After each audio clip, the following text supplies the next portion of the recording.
Okay, so as I said, today we're going to do a this is a much lighter topic, just to clear our minds a little bit from the not light topic of Chazaka. And before we start big topics again, which will weigh down our thought processes.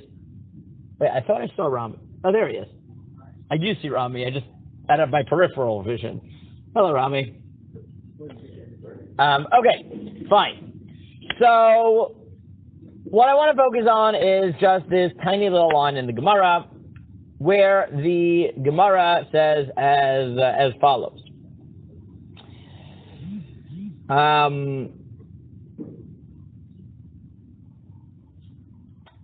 Let's start from Tanya, right? A few lines out in the middle lines on Yodam Beis. Tanya, Amar Lev Rabbi Yochanan ben Zakkai, Lit Talmidav. Yochanan ben Zakkai told the students, Banai, my children, Ma'u Shamar Katuv, Tzedaka Terumim Goy, V'chesed Le'umim Chatat. What does it mean that tzedakah raises up the nation, and kindness to the nations is a sin? Right? That seems contradictory. What would that mean? So Ne'eneh, so what did he say? Ne'eneh, Rabbi Eliezer, Amar Tzedaka Terumim Goy, Elu Yisrael. Tzedakah raises up the Jews, the nation, singular, the Jews. Because sometimes Jews are referred to just as the nation, the Goy. V'chesed le'umim chatat, kol tzedakah v'chesed she'umot ovdei kohavim osin chaydu lehem. Any kindness, tzedakah that the nations of the world do is a sin for them. She'enan osin ela lihtgadel bo. Because they only do it to aggrandize themselves through it. Kemoshna Emar, Dailo Von, Makavini Chochin, Lelo Shmaya, Umatlin L'chayim Malka, Uvinoi, David Hachi, Umatlin L'chayim Malka, Uvinoi. Quoting the pasuk in Daniel, where Nebuchadnezzar gives, in Ezra, this is not Daniel. Daniel is what we did last time. Last time we were talking about the second circus. In Ezra, where tzedakah was given with the intent of saving the lives of the king. So then the Gemara says, I don't understand, is that a problem? And if you brought tzedakah to save yourself, to save your kids, to help you survive, and that's not good? What's the problem with that? V'atanya, doesn't the Brisa say that Omer Stel is tzedakah? If you say this money is going to tzedakah b'shvil sheyichyu b'nei, so that my child shall live, u'b'shvil she'ezgeh le'olam haba, I get olam haba, raise it tzaddik gamor. You are a perfect tzaddik. So that shows you that ulterior motives is legitimate. So lo kasha kan b'Yisrael kan b'ovdei kohavim. It depends on whether you're a Jew or not. Okay, that's the sugya I want to analyze. It's a problematic sugya at many levels. Okay, someone tell me, what are the problems we have to deal with in this sugya? Ellie. Okay, good. So you're starting all the way at the end, which is, okay, ostensibly, if ulterior motives undermine the value of a mitzvah, that should be true whether you're Jewish or not Jewish.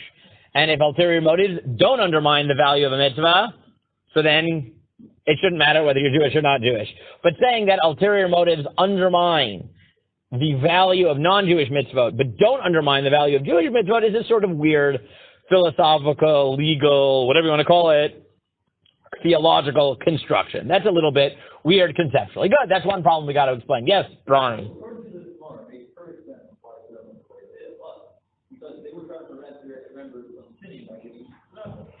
So say again, according to this one, it makes sense that what? What makes sense? Why do you act so terrible? Apparently, according to this one, if they're making a sin, so they would correct the sin for taking right? But maybe they would have given it for the right reasons. I don't know. Right? This is okay. What else is problematic here? Right? What? Yeah. What about it? Please explain. Thank you. Antignos Ishocho Kimil Mishimon Atzadik, Hu Omer, Al Tiyu Ka'avadim,Amishamshin and Rav Amanat, Likabel Prat, Hevu Ka'avadim,Amishamshin and Rav Amanat, Shalom Likabel Prat, or Shalom Amanat Likabel Prat, different Gersaot there. Antignos Ishocho says, do not, right? Don't serve God like a servant who does it for reward. Do it like a servant who does it either not on condition to get reward, on condition not to get reward, or in English we might say, don't be like a servant, be like a slave. Right? We might formulate it that way, right? Or in some of the Mefarshim it's more positive. Don't be like a servant, be like a son. Okay, that's the positive one on it, except the more literal translation would don't be like a servant, be like a slave. What? Sure. Fine. Don't be an employee, be a volunteer. Sure, if you want to do that. It's a nice, modern, less negative twist. R.J. Do you want to give Ishur at some point this week to Shanabet? Yeah. Okay. You want to work out with them because their timetables are nightmares. Okay. Fine. So the question that everyone wants to ask is the bigger question, which is, well, this Gemara, at least for Jews, seems to legitimize doing mitzvot for some sort of schar, even in this world. So you can't start playing this world, next world, because the Gemara explicitly distinguishes that. Olam haba or l'shvei sheyacheh b'ni. And the Mishnah Avot tells you that's an illegitimate reason to do mitzvot. Okay, good. Yes, Rami.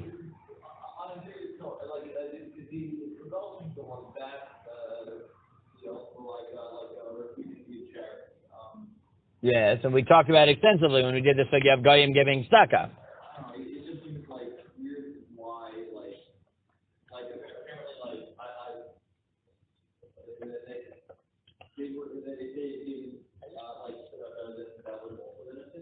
No, it's only if they give it for the wrong reasons. Right? You're giving it for ulterior motives. Giving it...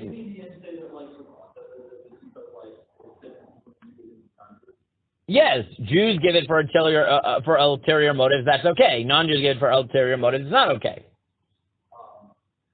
But for altruistic reasons, it's fine, according to everyone. Fine, mechuyav, that goes back to the sugya that we talked about before.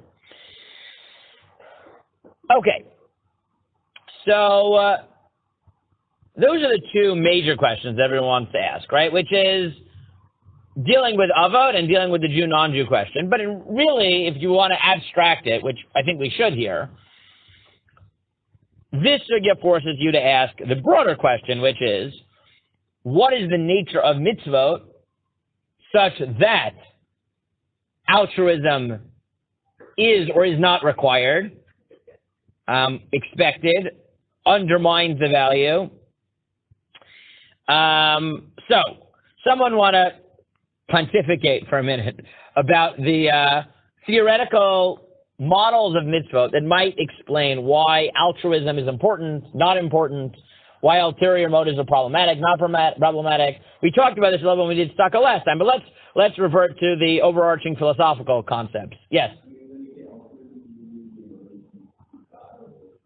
I just mean here, I'm going to paper that over. I mean, for the moment, altruism as opposed to ulterior motives, meaning not sheyacheh b'ni, right? Doing it for the sake of the mitzvah, however you want to define that. For the moment. For the moment. We can clarify that, but for the moment, let's say to the exclusion of for ulterior motives. I will, for the moment, be willing to accept for devotion to God or out of the goodness of my heart to help other people is both altruistic for these purposes for now.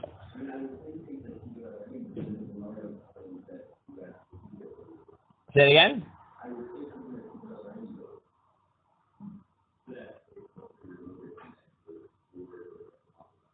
Right, okay, so maybe I should, let's leave ulterior motives. Let's just contrast it. Al-Manashi Yechia B'ni versus not, right? Meaning for not that, right? I mean, Gemara highlights Al-Manashi Yechia B'ni as one reason you might do a mitzvah. Clearly, it's not even ulterior, I don't know, instrumentalist value. I mean, I don't know, we can come up with other words you want for it. But let's for a moment talk about the broader philosophy that might help us understand the sugya. So, someone tell me, remind me, what are the different models of why we do good things that exist in the world of moral philosophy? And you can here tell me moral philosophy in general, you can tell me religious philosophy. I'm okay with all of those. Yes. Give me the name of a... Okay, Rami is giving me a very balabatish description of what we call... What? Utilitarianism. Thank you. Or, as we talked about last time, utilitarianism, which is itself a subsection of what type of philosophy? Consequentialism. Right? Meaning one type of way of thinking about ethics, about politics, about morality is consequentialist. It's about the results. Right? And again, utilitarianism is a subset of consequentialism. Meaning it's the one in which the result is the most happiness for the most number of people. But you could have whatever consequentialist theory you want. Right? You can come up with whatever consequentialist theory you want. There are other consequentialist theories. But one theory of why good things should be done are to get certain results, whatever they may be. Right? Again, what's another theory of morality? What? It gives you purpose in life. Okay, so how would you characterize that? So by that you mean virtue ethics, right? Where the point of, right, another theory is virtue ethics, right? Where the point of doing good things is to develop ethical people, right? Develop ethical people, right? We talked about this last time. That one of the difference, right? One of the critiques of consequentialism is the moral luck critique, right? Where you might intend to do something good, and it turns out bad. So in a virtue ethics theory, you've become a good person because you didn't see those consequences. In a consequentialist system, what you did is bad, right? And vice versa. You might have meant to, not you, a violent person cuts off somebody's arm, right? And that should be a bad thing. It turns out the person had gangrene and he saved his life, right? So in the consequentialist world, he's morally lucky. It turns out he saved his life. He gets credit for saving his life. In the virtue ethics world, you don't really want to spend time with that person because next time he might cut off the arm of someone who doesn't have gangrene, right? Right? That's virtue. Good. Kant is famous for introducing what theory of morality? One of the most, probably the most influential modern moral philosopher. Whether you like him or not, everyone is now in conversation with Kant. What? Which is called, right, deontological ethics. Right? The purpose of doing the right thing is doing the right thing for the right reason. And he was a purist, right? As he outlines in what's his central book on morality.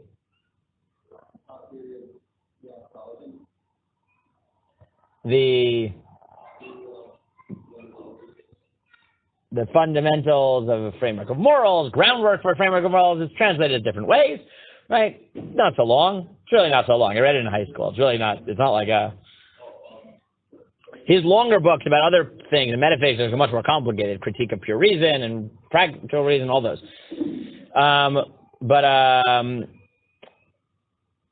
Anyways, so, yeah. Now, he's a purist. Right? He is a purist, and in pure deontology, not only is it that the ethics of something are defined by doing the right thing, but he needs pure intent. Right? You have to do it for the right reason. Right? You must do the right act because it's the right thing because it is the right thing. That is how morality is defined. Right? Now, how you figure out what the right thing, and this is part of his theory, is not only that you need to do the right thing because it's the right thing and for no other reason, but he also thinks that a right act must be autonomously decided. Right? We talked about this. Autonomos. Right? Must be self-legislated. Right? You can't do it because someone else told you. Neither heteronomy nor theonomy is legitimate for him. What's the difference? Heteronomy, no, or someone else says so. Right? Heteronomy, someone else says so, usually man. Theonomy is when that other that tells you to do it is God. He thinks the only valuable ethical act is autonomy, right? Is autonomous. It's self-legislated. Autonomy. Very good. So obviously Judaism will never accept pure a Kantian autonomous value. That doesn't mean that you can't theoretically say the same thing, but theonomously, right? Meaning that the only value is doing the right thing because God commanded it. That would be a somewhat theonomous version of Kant, which obviously he would be very upset at, but that doesn't mean that we're in Jewish Kantians, right? Meaning Herman Cohn translated it into Jewish thought, and Rabbi Soloveitchik wrote his dissertation on Herman Cohn, and Halachic Man is in many ways a theonomous version of Kantian ethics. If that made any sense to you. No. It's a theonomous version of Kantian theory, okay? Because obviously a religious Jew who believes in the value of theonomy can't believe that something's only valuable if it's autonomous.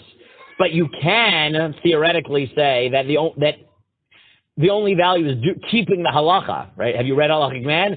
And say doing the right thing for the right reason is the only thing that's valuable. Just change that.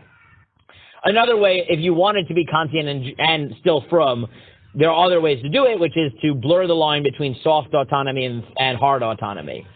Do you know the difference between hard and soft autonomy? So Moshe Sokol has an excellent article where he notes this, that we can't hold, no Jewish theory holds of hard autonomy in the Kantian sense, meaning it doesn't make sense.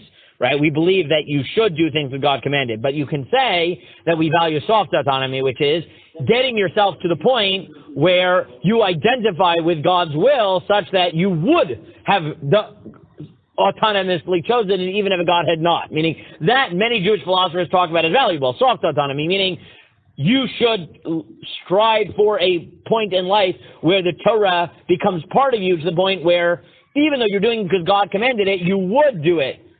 Even without, because your will, aseh ritzoncha, right? Ritzono kirsoncha. Make God's will your own will, right? That's a soft autonomy, which again, pure Kantian deontology with its demands of autonomy derived from the categorical imperative is never going to be Jewish. But soft autonomy, or there are ways of bridging the gap a little bit, even though he wouldn't have liked it at all. I mean, he didn't like Judaism very much. He was pretty clear about that. He was very clear about, he thought that Judaism, because of its emphasis on theonomy, was not a moral system, right? And very much like Christianity for that reason. He's very explicit. He has papers about this. This is not like, I'm not saying he was anti-Semitic, right? This is I have no position on that. But the fact that he didn't like the notion of Jewish law as the basis for morality, that is quite clear. He's very clear about this. Yes, Ellie.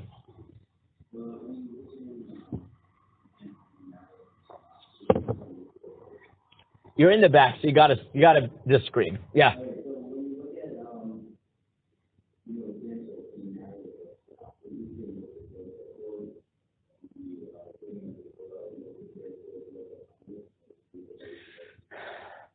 Wonderful. So Ellie says, wait a second.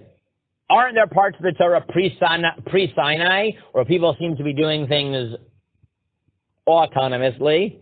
Right? Isn't that important? The answer is that's a huge machlokas. That's huge machlokas. What?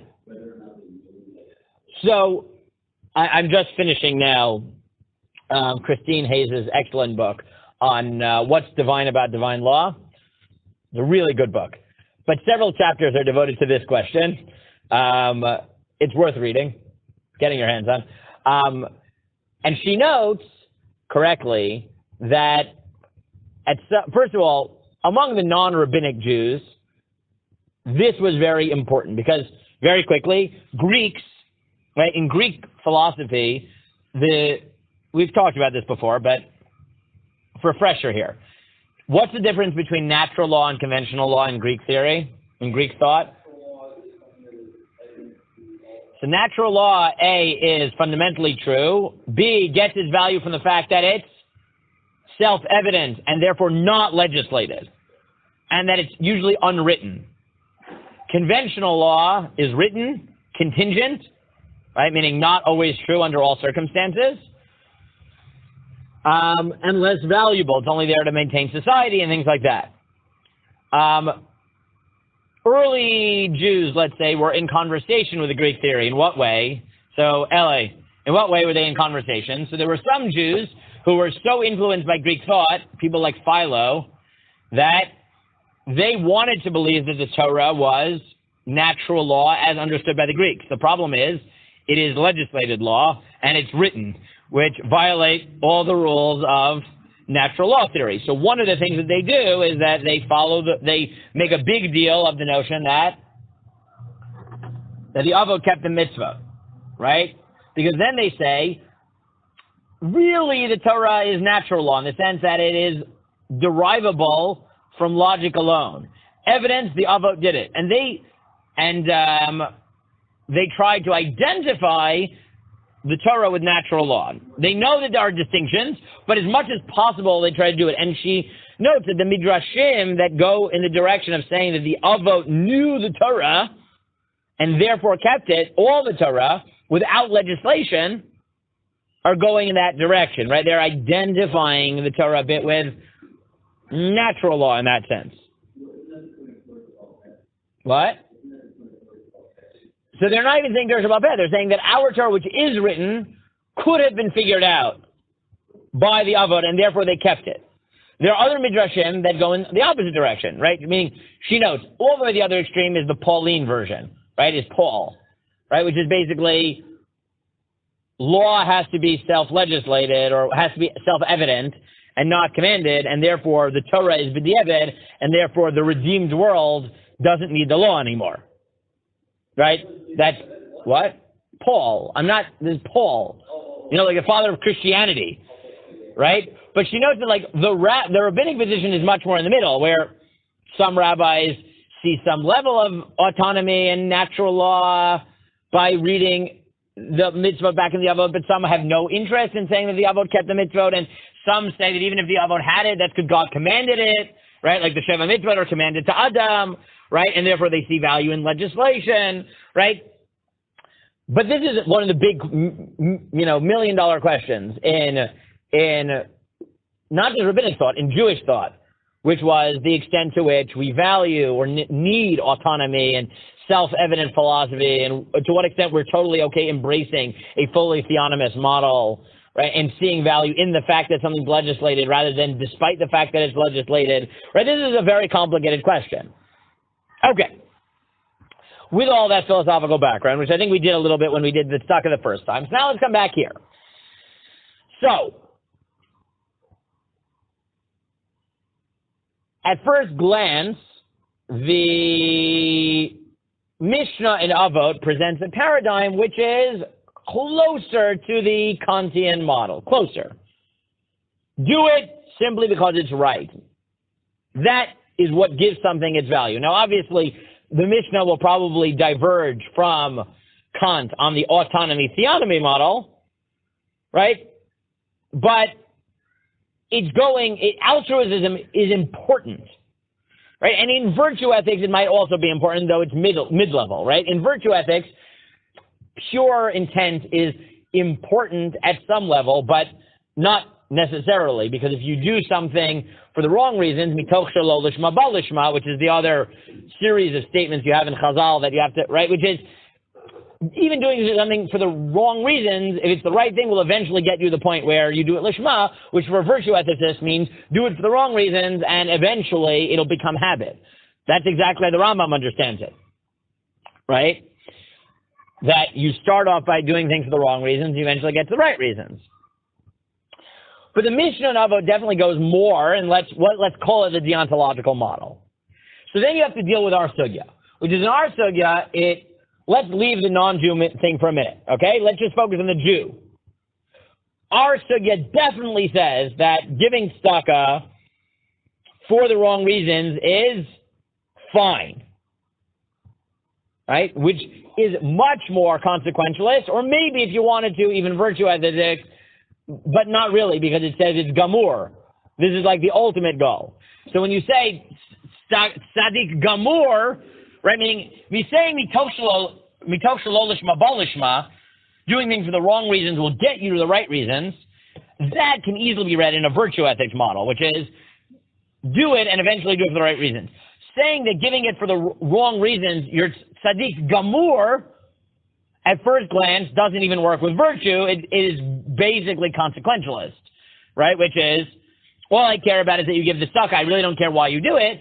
And then, obviously, you're going to have to ask, well, why is it different between Jews and non-Jews? But this is sort of the philosophical way of framing the textual problem that the Mefarshim are dealing with. Okay? So now, someone start giving me answers. Someone start resolving the problem. Pick an answer, and then tell me how it fits into the framework. Ezra. I saw a hand. Okay. So yeah, give me an easy one. Give me whatever answer you want. I don't care. I mean, it does seem that the Torah does almost have hybrid models where Good. The Torah has hybrid models. Yes. Sometimes it talks in deontology. Sometimes it talks in virtue. Sometimes it talks in consequentialism. Great. Now use it to answer our question. So the Torah will not deny that if you have netted some positive result, then you have done some measure. But you have to deal with the question of gamur. Okay. And so I would say, barring any other considerations, possibly. Okay. So studying gamur doesn't mean. Do we have a set definition for what studying gamur? You give me an answer. I'm not telling you. I want to know what you say. Okay, because there's nothing bad with. There's nothing bad. Okay, good. So Rami wants to say the solution is as follows. Let's soften tzaddik gamur. Let's say tzaddik gamur doesn't mean perfect. It means there's nothing wrong with what you did. It's absolutely fine. It's not the best, but it's tzaddik must speak, right? What you did is totally right. There's no fault in it. It's not the best. Therefore, now flesh it out. Okay, so therefore, I mean, if you earn the title of tzaddik gamur, then you're not the best person out there. And if you were to then do if you were to then do the same deed this time without expecting having an ulterior motive, you would be like tzaddik gamur plus. Okay, good. Now, who says what you just said? I already said who said what you said. The Rambam, right? The Rambam says what Rami says. The Rambam has a very simple solution, right? The Rambam says as follows. The Rambam is a virtue ethicist, but he recognizes that one of the ways to develop virtue is mitoch shelo lishma ba lishma. Doing it for the wrong reasons until it becomes second nature. And therefore, the Rambam tells you very explicitly in his Hakdama Chelek that how does the world work? When you're younger, we tell you to do mitzvah because we're going to give you candy, right? That's what I do with my kids, right? Daven nicely, I give you candy. Later on, we hope we wean you off of that, right? And you do it for bigger things so that God blesses the world, even for schar and olam haba. And eventually, we hope that you get to the point where you do it purely because God said so, or because it's the right thing to do, because it's who you are. And therefore, the way you read it is as follows. The Mishnah in Avot is ideal. The Gemara in Bava Batra is telling you process, meaning it's totally legitimate to do a mitzvah for the wrong reason. It's not the ultimate, but it's legitimate. Tzaddik gamur just means it's legitimate. What you did is fine, is good. You're not a chassid, you're not the best, but it's fine. So one way to take this, as Rami says, is to say there are multiple levels. For the Rambam, adopt a virtue ethics vision where the lower but perfectly legitimate levels to do things for the wrong reasons to start getting yourself in that mindset. And the ultimate is tzaddik, right? The ultimate is beyond tzaddik gamur, it's chassid. Is to do it shalom and ala kabel pras. According to that, this is a theory about all mitzvot, and that's how you deal with it. And that's in fact how the Rambam seems to deal with this problem. Okay? Very good. That's the Rambam. Very good. Yes. Ezra. Which is? Very good. So this was something we already saw in the Tzedaka Sugya, is to say a different hybrid model, which is there are different mitzvot in the Torah. Most mitzvot are, let's say, deontological. We want you to do it for the right reasons. But there are certain mitzvot which are mostly, if not entirely, consequentialist, where we care about the result. And tzedakah, as we talked about when you did the sugya of tzedakah, is the paradigm. And therefore, most mitzvot, as evidenced by shechicha, by the fact that you get a mitzvah even when you forget it. Right? That's why tzedakah is a good example. Right? Because there's a mitzvah literally called shechicha, where you only get to fulfill the mitzvah if you forget it and then leave it. Right? But you can't do it intentionally. You have to forget it to fulfill the mitzvah, which means that helping the poor at some level is clearly, consequences are part of it. And therefore, it could be that the rest of the Torah cares about pure motives because it's more theological, but tzedakah is different. Before the Midrash Shmuel, which pre-Rishon already seems to indicate that this might be the case, Rabbeinu Hananel. Because Rabbeinu Hananel has a different girsa, which is, one of his girsot is, tzedakah gemura. It's not tzadik gamur. It's tzedakah. It's perfect tzedakah. Right? Look at the first verse. Rabbeinu Hananel says, v'yesh mefarshim harezu tzedakah gemura. Maybe all it means is this is perfect tzedakah, meaning this is local to tzedakah.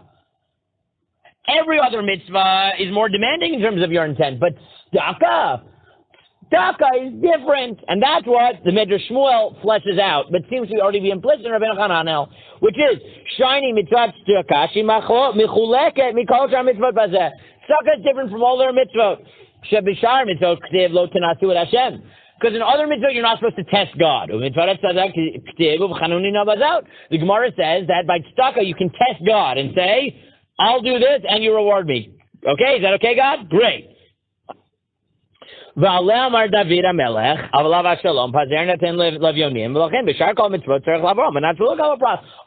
do it not for reward. His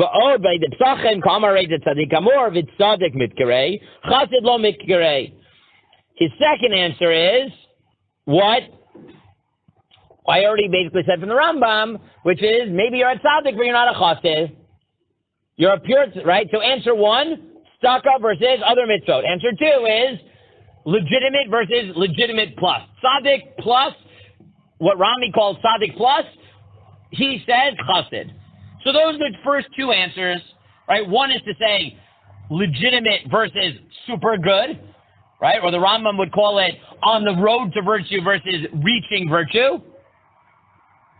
The other is to say tzedakah versus other mitzvot. Tzedakah is consequentialist, other mitzvot are not. They're deontological, and therefore altruism is more important.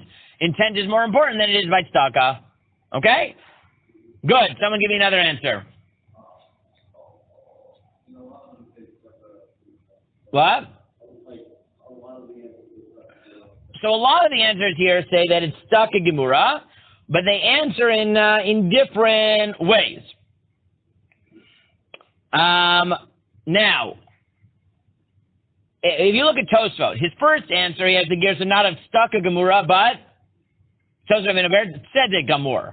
And what is, right? So maybe it just means it's fin tzedakah. Okay. His second answer is the garsin and hachi arez tzedek gamur, but davar hazeh.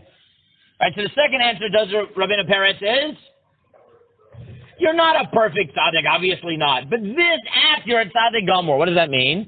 The alpha gav the mishamesh amenat legalo pras mikol makom ba'oter davar tzaddik.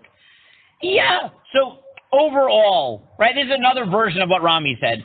You're not the perfect person, but there's nothing wrong with what you did. You gave tzedakah, it's fine. For this purpose, you're a tzaddik gamur. Now, does he mean that tzedakah is different, so only for this you're a tzaddik? Or does he mean tzaddik versus chassid? I don't really know. But he's saying he limits the scope. For this purpose, there's nothing wrong with what you did. Now, right, the Nachlat Moshe, he's more bothered by this because he says, what, you gave tzedakah once, you're a tzaddik gamur, I don't even understand what that means. And again, therefore he says, tzaddik gamur for this moment, meaning there's nothing wrong with what you did here, right? There are various answers that go in this direction. Okay. But Tosfos Rabbeinu Peretz's final answer, which appears in Tosfos in other places, says, I got another answer. And that is, what's Tosfos Rabbeinu Peretz's final answer? Now, so far, actually, you know what? I'm going to hold his answer for a second because it distinguishes Jews and non-Jews. So far, no one has explained Jew versus non-Jew. Right? Right? No one's explained that. We'll get to Tosfot. No one's explained it.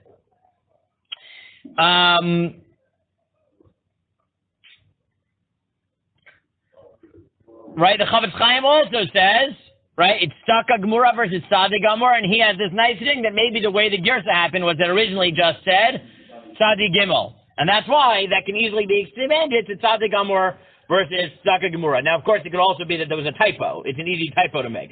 Okay, fine. Okay, good. So why don't we go to the last one on this sheet first, and then eventually I'm going to come back to Tosfot. Ezra really likes the answer of the Gaon Rev Avish Vershiner, who I have no idea that is, some Talmud of the Gra, but I found it last night. Yeah, what does he say?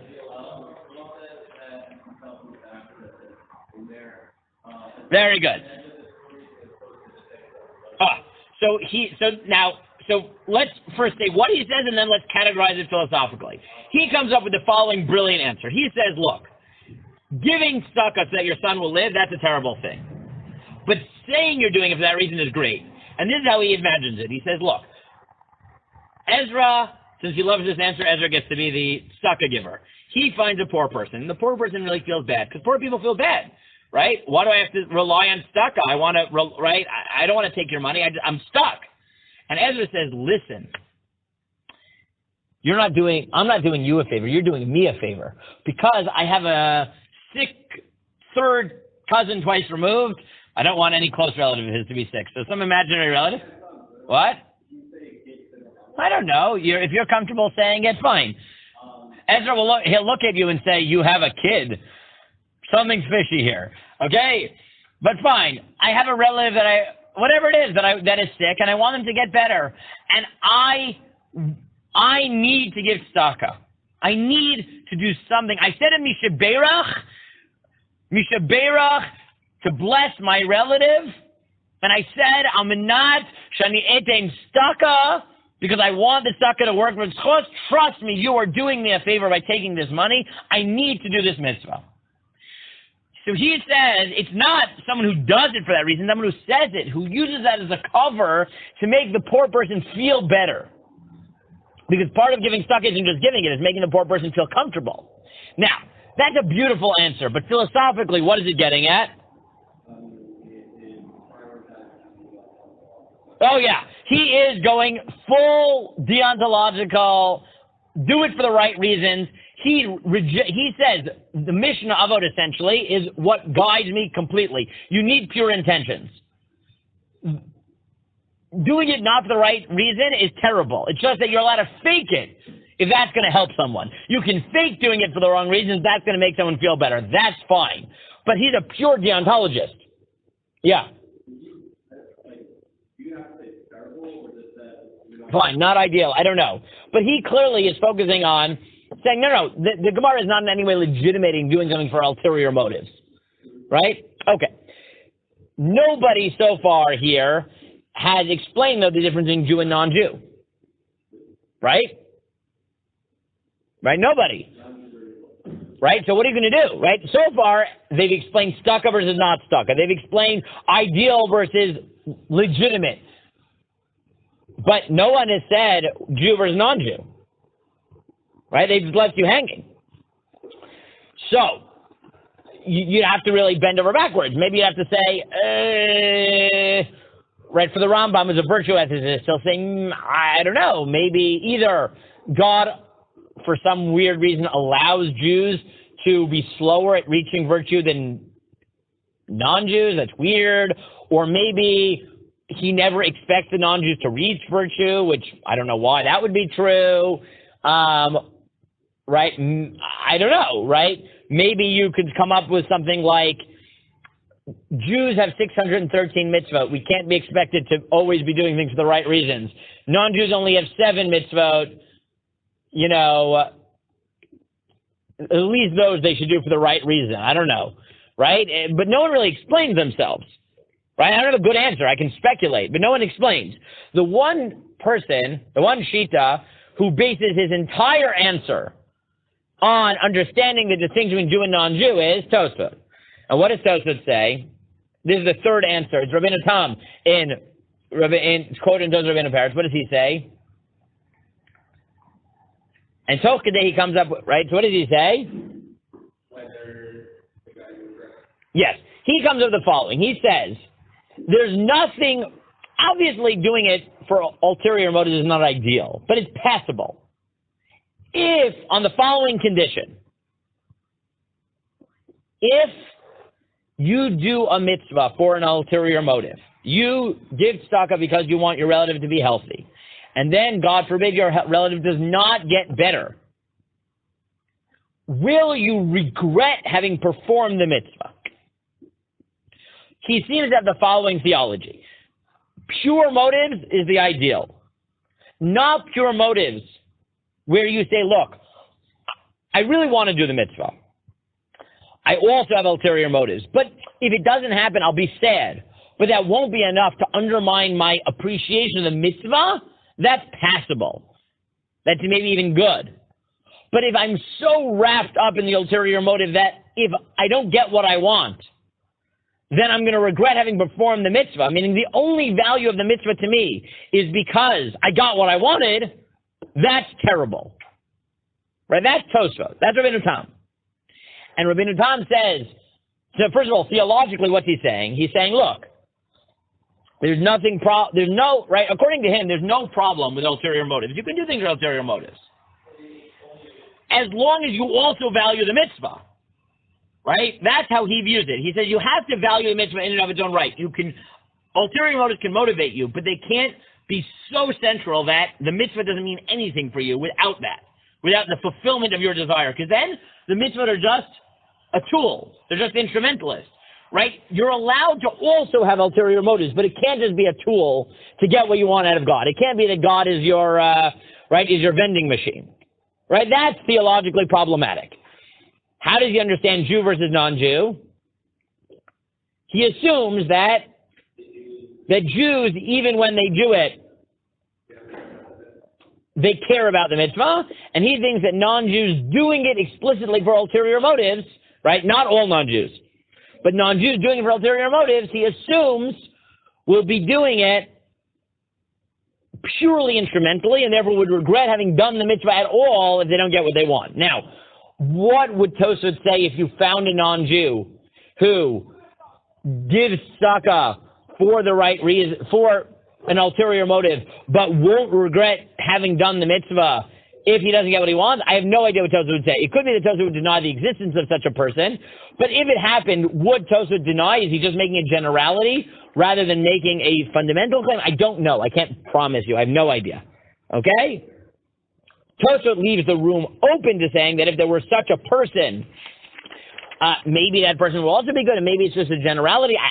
I don't know. I can't promise. Okay? Now, there are other answers.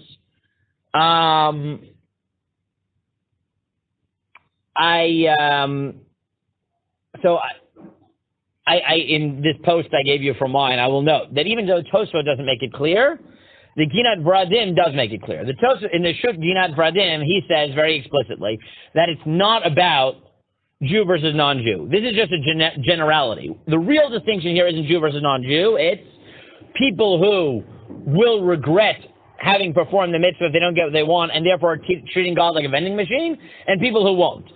The assumption of the Gemara is that more Jews value the mitzvah intrinsically than non-Jews, but it's not a fundamental statement. If you found a non-Jew who valued the mitzvah, even when he didn't get it what he wanted, that would be fine.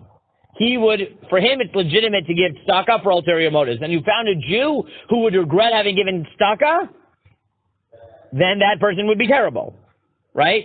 Meaning it's not really about Jew versus non-Jew. That's what you have in the Ginat Vradim. And the Beit Sharim says the same thing, right? That what Tosfos is telling you is the real principle isn't Jew versus non-Jew. It's, are you doing it purely for instrumental reasons or also for ulterior motives? That's the real distinction for Tosfos. The Radbaz is on the group who also says no, it's tzedakah versus other mitzvot.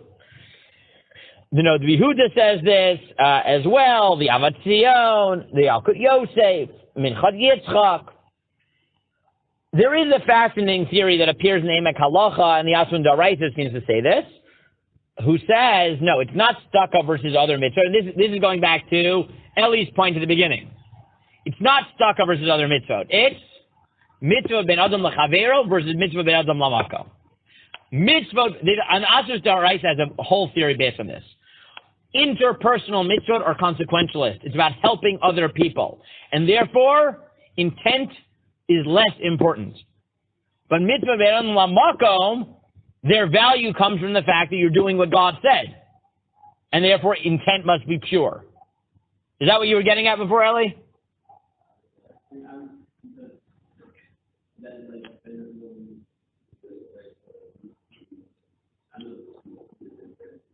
Right, meaning, right, he suggests the difference is, right? And again, that's maybe stuck as a stand-in, maybe by Ben Adam L'Chavero, and then the question of, are you allowed to do it for the intent of helping the other person, right? We can talk about different intents, but another way of looking at it is that Ben Adam L'Chavero are more consequentialist in nature, or maybe virtue and or consequentialist, or at least consequences are more pronounced, and therefore it's legitimate to do it for not pure intent, and mitzvah Ben L'Makom are not like that.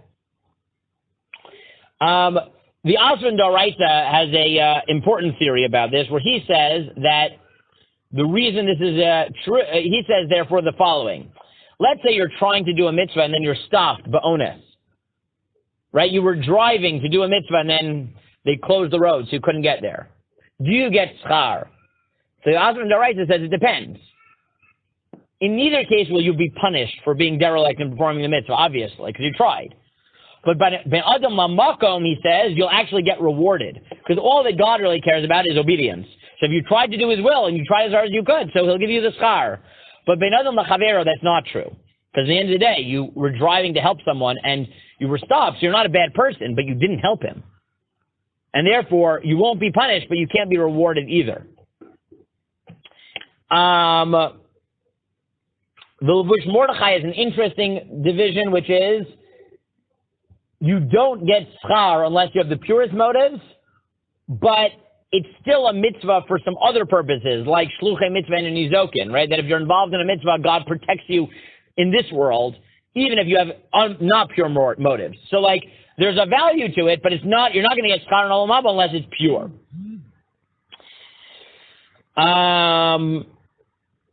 Now, the Nitziv has this fascinating theory where he basically takes Tosfos and turns it into a lechatchila. And he says as follows.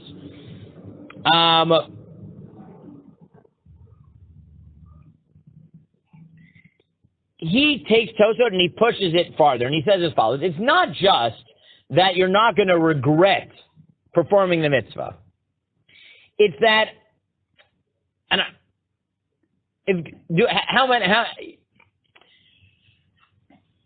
I'll put it this way. Much of modern psychology, behavioral psychology, has recognized that people are much less in control with their active intellect at any point. Right? Much of what we do is emotion and intuition, right? So a lot of behavioral psychology has basically made the claim that what's the best way to make sure you do the right thing? Well, no, is to tap, if you intellectually want to do the right thing, the best way to make sure that emotionally you'll carry through with it is by using your brain to set up situations that will make it easier emotionally to do the right thing. Right? So, for example, easy examples, right? I've talked about this before. I want to save money. So I want to double-side all my source sheets rather than single-side them. Right? Or I want to protect the environment. What's the best way to make sure that you will actually go through with that? Set the default on your printer to double rather than single. Right? Now, if I ask you, is that a moral act? Or right? Let's say you think of environmentalism as a moral act. Right? When I print later, double-sided, just because that's the default, is that a moral act? Of now printing it. So the answer is maybe not, but I've taken advantage of my own weakness. I know that I'm lazy. So once it's set at default double, I will usually do that and save the environment. So the original so what did I do? I set up a situation to tap into my emotional weakness to get to the right result, right? I can do that in morality too, right? I can do that in morality too, which is, I know, so let me give you an example now in tzedakah. I know that I'm lazy. And I know not only am I lazy, but it hurts me to give money to tzedakah. But I believe it's a good thing.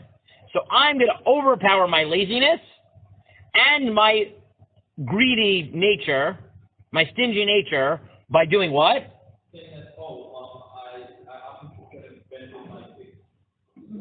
So we'll get to that in a second, but let me give you an easy example before we get to the Gemaras. What do? I know that I am busy and I'm lazy and I'm not always so good at giving tzedakah. So most of my tzedakah, how is it given? Right, myself, me personally. How is most of my money given to tzedakah? What's called in Israel, Horat Keva. What's Horat Keva? Horat Keva in Israel. If you ever make Aliyah, you better know this. Horat Keva is automatic payment. I enroll myself in automatic payment. That's how I pay my credit card bill. That's how I pay my electric bill. And that's how my tzedakah to the shul building fund is also. And to my kids' schools. Horat Keva. A certain amount of money comes out of my account every month. I don't notice it. And therefore, I have overcome my laziness and I've overcome my stinginess. But the tzedakah is being given. So now tell me, is that a moral act? So that's an interesting question. Because I am not actively making the choice anymore. I made the choice once.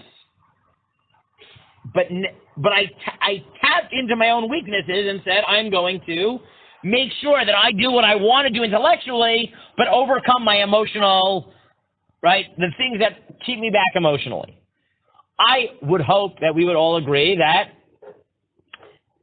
whether or not each of those is a moral act, having set up the system is a moral act, and it is at least praiseworthy that I am now set up the Horat Keva. I could always stop it, but I'm not going to because I'm lazy, right? Right? I'm not going to, right? So I've overcome my stinginess and I've overcome my laziness by making a one-time decision to enroll myself in a Horat Keva for tzedakah giving. So the Netziv taps into that in a much less sort of systematic way and says, what you could take Tosha and push it farther and say, it's not just that it's legitimate to motivate yourself by saying, I'm giving because I want my relative to get sick. But at some level, recognizing that we're weak, that's a good way of, it's actually a good thing to do. Meaning, let's say you're stingy, but you know that even a slight chance that you're going to make money off of giving tzedakah is enough to overcome your stinginess. So what do you do to make it that you give more tzedakah? You look for tzedakah raffles. You know that there's a 1 in 100,000 chance that you're going to win the $100,000, from the tzedakah raffle, right? You know you're probably giving the money to tzedakah, and you're okay with that. But you know that it'll be just slightly easier for you to part with your $100 if there's a 0.0001 chance that you won't be losing $100 but be gaining $100,000. So Tosha would say that's legitimate because in the end of the day you won't regret having given tzedakah. Then Netziv says that's a great thing that you looked for the raffle, which helped you do what you wanted to do anyways. You gave yourself an excuse, meaning you found intellectually you want to do the mitzvah. Emotionally you find it difficult. So what did you do? You intellectually found an emotional way to make it easier for you to give tzedakah. The Netziv says at some level that's what you're doing when you say, I'm an Ashiyach B'ni. You really want to give tzedakah. But you're finding an emotional way to overcome your natural resistance to do what you want to do anyways. But you're having difficulty doing, right? In the language of Kahneman and Tversky, right? You're using system 1, right? You know Kahneman system 1, system 2? If you haven't read Thinking Fast and Thinking Slow, go read Thinking Fast and Slow so that you will understand all of behavioral psychology in the world today, okay? Go read it. You must read it, right? But they divide the world into things that are accomplished by System 1 and System 2, right? By the active choosing intellect and by intuition, emotion, right? Without thought, etc. But one of the most important things is to control your emotions and your intuitions, recognizing your weaknesses and but rather than giving into them, tapping into them to do what you want to do when you think about it consciously. So the Nesiv says that's what it means. It's not just that it's legitimate. It's that if you realize that you're having trouble doing tzedakah, so you tap into a different emotional need in order to motivate yourself and overcome your hesitation, that's great. It's not just legitimate, it's great because you're doing it, and now you can sort of bring it in line with the Mishnah and Perek Avot. Because what are you saying? I'm not really doing it for the schar. I'm using that motivation of schar to get myself to do what I really want to do. I'm just having an emotional problem right now. I'm at an emotional impasse.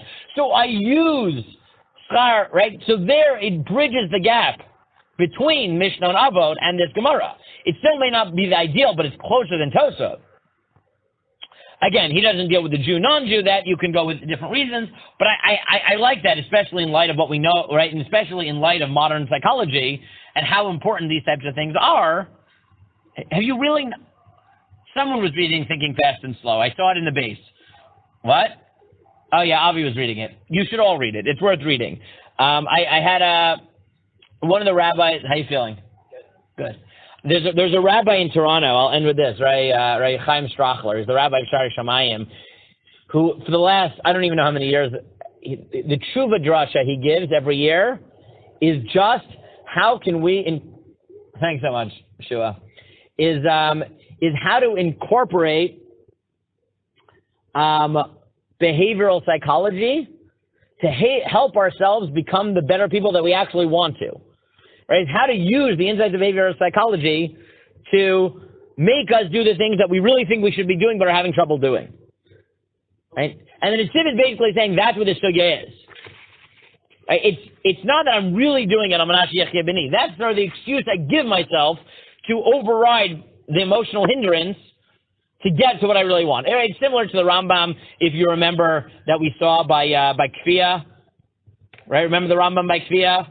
That we beat the person to give a get to his wife because deep down he really wants to do the right thing, but it's a much less extreme version of that, right? Which is deep down you want to do the right thing, you're just having a hard time doing it.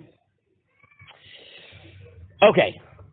So like I said, this is a much lighter sugya, but it's nice to think about the value of mitzvah, what mitzvah are for, what tzedakah is for, do a little bit of psychology, overacting with lumdus and philosophy, and from what I gather tomorrow,